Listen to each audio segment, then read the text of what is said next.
Hello and welcome everyone, I am Madals and welcome to another StarCraft 2 England cast. Now today guys, I have got an absolutely awesome game. It is game 1 of a best of 3 and it is from the Battle.net World Championships. It is from Group G and it is between FXOLoWeLy, the blue Zerg player in the lower left, who's up against LucifroN, of course the brother of Vortex, and he is the red Terran player in the top right. So, well, I am excited about this game hugely. One, because it is from BWC, which of course was epic, and two, well, because these two players are pretty damn awesome. The map is Cloud Kingdom. Obviously there is the supply depot down here, so obviously no walling off or anything like that, but of course that'd be unlikely anyway. In terms of strategy from these two, let's think what we could have as options. Well, from LucifroN we could see anything from an 11-11 proxy 2 racks to a command center first, to the much more likely 1 barracks command center opening, which is just the meta game of a beast. Now LucifroN though is not going for the meta game, perhaps actually trying to out meta game his opponent and really throw him off cue by going for a 10 pool. So this is going to be a lot of early aggression, and if LucifroN does actually go for some kind of command center first build, he could be in big problems, but he has still got this SCV here, so this barracks should go down. But of course, if the second supply depot doesn't go down quite quickly, could be problems. A double extractor trick coming down here from LucifroN, who's going to be super aggressive any moment now, and well, this is going to be exceptionally interesting to see how this all turns out. And of course, being game 1 of a best of 3, this is a really risky move by LucifroN actually, and obviously if it pays off for him, he's going to be in an amazing spot going into Game 2, because, let's face it, in Game 2, if you've got the advantage, you're in a great spot psychologically. However, if it doesn't go your way and you lose it, well, you're really on the ropes for the rest of that series, and that can be very frustrating to try and deal with. But anyway, we've got 6 Zerglings on their way out already, so LucifroN, he's going into some aggression. Actually, as long as he doesn't get too many more after this, if he then just switches into drone and gets his hatchery up fairly quickly, he's not getting too far behind, to be honest, because the Queen does make up for it. But he is still getting out. Well, he's up to 6. He's got 2 more in production, so that'll take him up to 8 Zerglings. He's getting more out though, so this is a big commitment. And if a second supply depot goes down anytime soon, there could be big problems. And is this SCV going to be able to scout the Zerglings? We'll wait and see, but it looks like it's almost certainly going to. And of course, once LucifroN sees that, as he has done now, he should just straight away throw down a second supply depot and cancel that command center. But it looks like he's going to just keep building it, which basically means that if that second supply depot doesn't go down, it could raise some issues. But a lot of SCVs being pulled, they're going to act as a wall around that Marine, trying to do as much damage as possible. But of course, quite a few SCVs are actually getting taken down here, and still that second supply depot isn't down yet. That could run into some problems, but still those SCVs, they're pulling back. One more gets picked off there. There are just 1 Marine on the field at the moment, and the Zerglings do manage to make it in to the main base. One's Marine is about to get picked off. The second one has popped now, but of course more SCVs being pulled, and I can't believe the LucifroN just didn't pull back earlier. He does of course have his command center still trying to be built at the time being, but of course more Zerglings streaming in. If they get good surrounds on the Marines, then they're going to be able to do an awful lot of damage. And as you can see here, quite a few SCVs already getting picked off, but for the moment it does seem like LucifroN is able to push this back. How many workers were killed? 5 SCVs killed there. That does level them out in terms of the worker count, and of course the hatchery for LucifroN is still ahead of the command center, so I'd say that was actually a pretty good trade for LucifroN there, and a relatively good opening. And he's transitioned out of this perfectly into going for a much more macro into the mid game. He didn't overcommit, and he did manage to do a good bit of damage, and he is pulling ahead in terms of the worker count now, which is exactly what he wants. He's got his second Queen on the way, so that's going to put him in a good spot straight away for the double injects. He's got his natural base up, so everything is really going exactly how he's wanting. And of course LucifroN is now going to be thinking, hey, if he was happy to be that aggressive early on, what else could he be about to throw at me? Could he be following this up with some kind of big bailing bust? I just don't know yet. And of course he hasn't got very much scouting information as far as I am aware. So I hit the wrong button there. If we take a quick look at their vision, well, no, he's got absolutely no scouting information at all yet, so that's going to cause some problems for LucifroN, because basically he's got to realize that, well, is my opponent macroing behind this? Of course it's what you hope, but it could be following up with anything. It could have been just a fake hatchery, it could have been the hatchery just up for the production, but LucifroN is just pure macro mode behind this. And of course LucifroN just going back into the standard style of play. He's getting the reactor up, the factory up, he's got both gases, so he could follow this up with a starport. He's got enough money to. And as a result, then this could turn into a much more standard game now, and LucifroN just is got to be hoping that he did enough. And of course, he is now getting 14 workers ahead. That is a good spot. Of course, about to get 6 more out, so he's really starting to pull ahead in terms of the worker count. But needs to be thinking, hang on, what else can I do? There's going to be Banshees coming out. He's going to have enough money for Cloak, enough gas rather for Cloak as well. So we'll wait and see how this all goes down, whether he does get Cloak or whether he just saves that gas up for something else. But Spinecrawler coming down. Of course, no evolution chamber yet for the Zerg player, which of course will be essential if you want to get some Spore Crawlers down, enabling you to deal with Cloak Banshees better. But well, for the time being, this gas income's still getting higher. We've got the first 2 Hellions going across the map. The single bunker coming up, of course, the Hellions were scouted by both the Watchtower and the Overlord up here, so to be honest, that shouldn't come as a surprise. But here we go. We've got this switch over now. And are we going to see Cloak go down? That's the thing I'm really interested in seeing. Yes, we are. So we've definitely got Cloak Banshees on their way. The Hellions coming down as well. And, well, without a Spore Crawler, this could cause some problems because, of course, the Hatchery on its way down. But as you can see, Hatchery 80 seconds. Cloaking Field 110. So the lair will finish up sooner. And I realised that Hatchery, like a complete noob there. But obviously, we should see... There's the possibility, as long as you get an Observer out quickly, to deal with this quite okay. But generally, you want to get a Spore Crawler out for the extra damage. And here we go. We've got the double Evo jumping down. That's going to act as a nice wall for the Spore Crawler, moving just at the wrong time. The Hellions are able to get in. 2 drones get taken down. They're nearly going to be up to, well, there's 3, a couple of Zerglings getting picked up. There are the 2 queens there, but with only 2 queens, that's the problem. So the drones are lining up an awful lot. This could run into some problems, but of course, they are going over towards the Spinecrawler, which is precisely the right thing you want to do. And the Hellions do get cleaned up, but that was some good damage there. 13 workers killed by LucifroN. That was pretty huge, actually. That has knocked LucifroN down in terms of the number of workers quite severely. The 3rd command center in production now for the Terran player as well. We do have the 2nd Banshee coming out. Cloak is, what's that, 30 seconds away from completion, so that is going to be running into some problems. Are we going to see Spore Crawlers? Are we going to see LucifroN? Expect that follow-up. Expect that those Banshees... The Hellions will be followed up by Banshees rather. Well, it's pretty much the metagame, you can be quite confident of that, but for the time being, we're not seeing that go down. But we do, of course, have these Zerglings making it. They are going to see the Tech Lab is researching, and of course now that has given LucifroN all the information he needs in order to deal with this. We should see either an Overseer Morphin or preferably a Spore Crawler at each base, because, well, maybe even 2 at each base, one either side of the Hatchery. But, well, for the moment we've got the Overseer coming in, of course the Infestation Pit coming down, we've got 2 more Queens. Here come down the Spore Crawlers, 1 at each base, so this is absolutely brilliant for LucifroN. They're going to be done in plenty of time to deal with these Banshee. And of course, looking at this follow-up, well, this reactor has the... the factory has switched over to the Tech Lab. We've got more barracks coming down. We're going into a much more standard tank marine medevac style out of LucifroN. So not going to be seeing mech in this game. Well, the 1-1 upgrades are on their way out for both players. Pathogen glands getting researched. We do, of course, have these Queens moving forward, trying to deny those Banshee for as long as possible. This is all just absolutely exceptionally good play for the time being. The Queen count getting quite a bit higher now.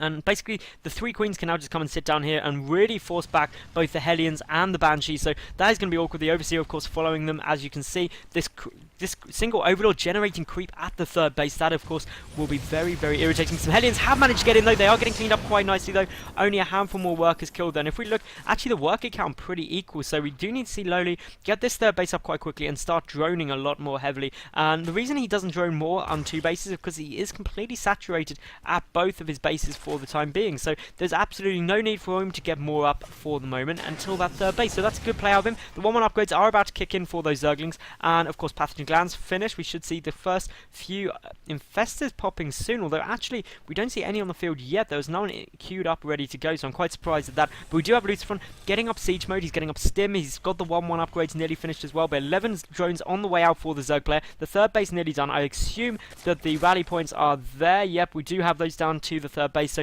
this is just good play. The first Infestors on their way out. We do have a couple of Zerglings just kind of chilling up here. Perhaps going to go for a Zergling run by to this 3rd base when it does land. But of course, this creep takes such a long time to recede, which can be so advantageous for the Zerg player in denying that 3rd base, what will seem like an absolute eternity to the Terran. We've got the Banshees coming back, the Marines moving over, so they will pick it off fairly quick. We've got more barracks coming in, we've got more reactors coming down on those, the armory coming down to allow the +2 upgrades for the Marines to come out. We do meanwhile have 2-2 already started for the Zerg player. We do have a lot more Infestors coming out. Of course, Infestors very strong in the test balance map, of course, Antigua Shipyard in the arcade from Blizzard. That has been changed so it doesn't affect psionic units, but that really isn't too helpful for Terran actually in dealing with Infestors. It's mainly a help towards Protoss, and the fact that obviously they can start using High Templars a lot more.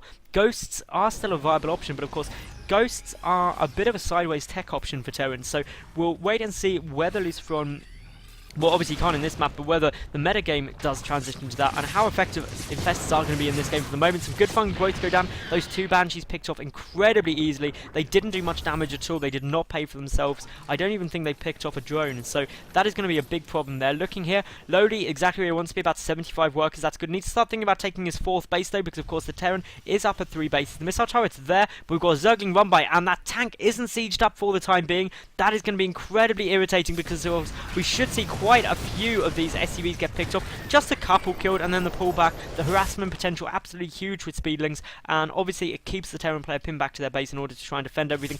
We do have these couple of Zerglings running forward and picking off the missile turret incredibly quickly there. So of course every time you pick off just the odd building, the odd marine, as we're seeing here by the Zerg player, it is very, very distracting and very APM intensive to try and come back and defend that. And as you can see here, LucifroN just doesn't have the time. The missile turret isn't up in time to notice the Infestor either. Does run back. What's giving vision of that Infestor actually?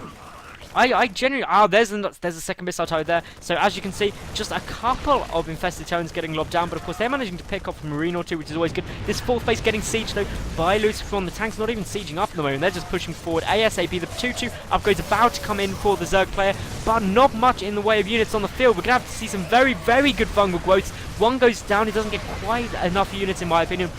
And still, the Zergling streaming in, but you don't want to go in with too smaller numbers. The tank sieging up, they're going to be able to deal with those spine crawlers incredibly well. No cancels managed to go down there, and it looks like LucifroN is going to absolutely dominate here. The 3rd base, if it goes down, I feel that'll put LucifroN in a position where he just won't be able to come back from it. He does have the Great Aspire started, but with only a handful of Zerglings on their way, if he's knocked back to 2 bases and a base down from his opponent, well, I just don't see what he's going to be able to do to come back. He's not going to have a huge tech advantage, and he's not going to have the money to really utilise Broodlords. But here we go, some Zerglings streaming in, going to go and pick up the tanks ASAP. This should get cleaned up, but the important thing is the 3rd base has been taken down by the Terran, and that of course is going to just be so frustrating. Great use of the medevacs there. The drop going down in the main base as well. Of course, the 1 spore caller does manage to pick off 1 medevac, but still we've got all the drones being pulled back here. We've got Queens getting taken out, and well, those medevacs that are really being used effectively here by the Terran player, picking up those marines, pulling back. But of course the marines are still sitting down here and being very, very annoying indeed. And still they're just all getting picked up and running away ASAP.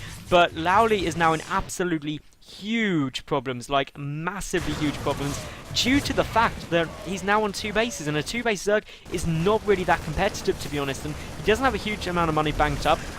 He's bringing those Corruptors over to come and deal with the medevac, but of course the Marine's still able to do an awful lot of damage already, and while these stims going off, picking off a couple more drones. And if we look at the drone count, well, it is 65 to 82 in favour of the Terran. Of course, more drones than that is completely pointless for LucifroN right now, because he doesn't have his 3rd base up, so he's massively oversaturated at his natural. His main base is getting very, very low on resources, and that in itself is going to cause absolutely massive problems later in the game. Looking here, of course, we've got more barracks coming in, we've got more factories coming in.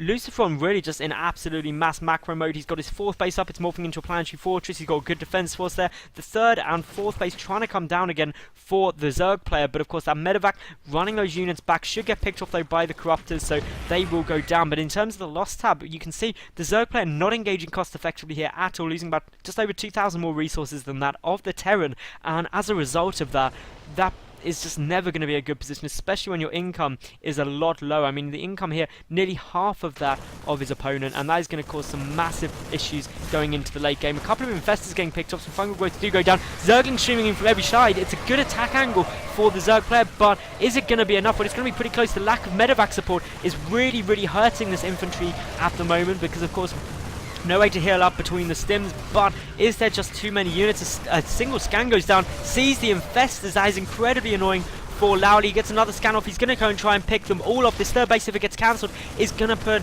LucifroN in just such massive problems, and it is going to go down. I don't see any way that he's going to be able to hold this, especially with the tanks coming in from behind, but somehow LucifroN gets those Zerglings there just in the nick of time and is able to secure his 3rd base, but of course he's on very low health. The 4th base up as well, taking his 5th, but well, LucifroN, he's happily mining off of 4 bases. He's just got so many units coming to the ground. He knows the Corruptors are out. He knows that's just the prerequisite tech in order to get Broodlord, so he's starting the Viking production. The Viking count already at 4, so he's in a great spot to come and deal with those Broodlords as they morph, but of course there's just no money there for LucifroN. He's not able to get those Broodlords out in time. He's trying to do as much as he can. He's trying to delay the Terran player, but he needs to be careful of his engagements because small groups of Zerglings against large groups of Marines and tanks, never ever going to be a fun engagement. More Zerglings streaming across, but for the moment the lack of Broodlords is really showing, and even with the Broodlords around, well, the Viking count is just absolutely magnificent. The tanks get a good siege position.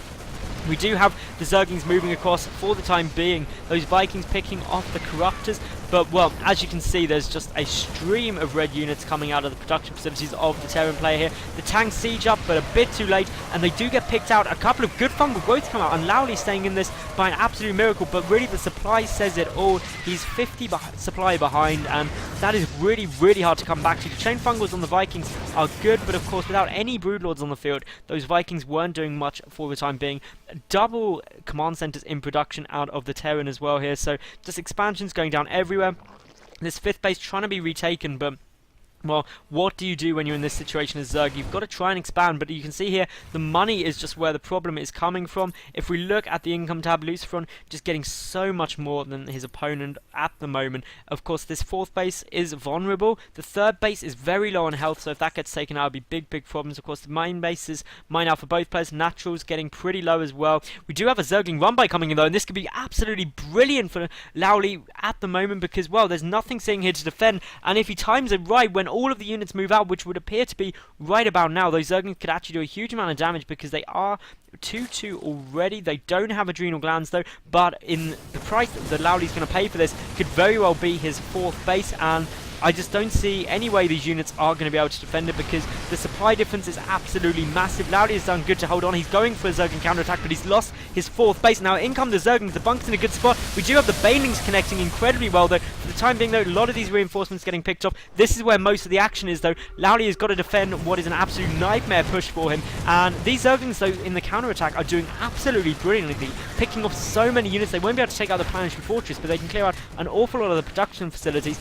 But LucifroN, he's just moving forward. He's got the units. He's got a great tank line here, covering just such a large distance. Any Zergling attacks on those siege tanks are going to be incredibly hard to pull off.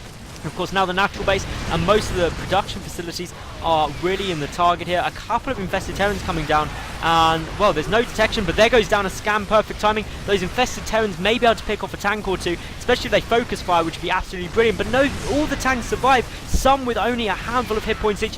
But well, LucifroN looking like he's pretty much going to be able to take this down. Now, all the Zerglings have been cleaned up in the main, but a massive fungal growth goes down, and just so many units there. And well, LucifroN, he's doing his absolute best to tame this, but he's at half the supply of his opponent, and I expect that we will actually see GG here shortly because, well, that's the tab that says it all. 136 army supply. Last-ditch effort coming in from LucifroN here. He's bringing the Banelings from behind. He's trying to get the infested Terrans to work, but now down to just 70 supply, and there is the GG, guys. So that was game 1. If you did enjoy, subscribe, flick over to my channel, and I will see you at game 2 any second. Bye.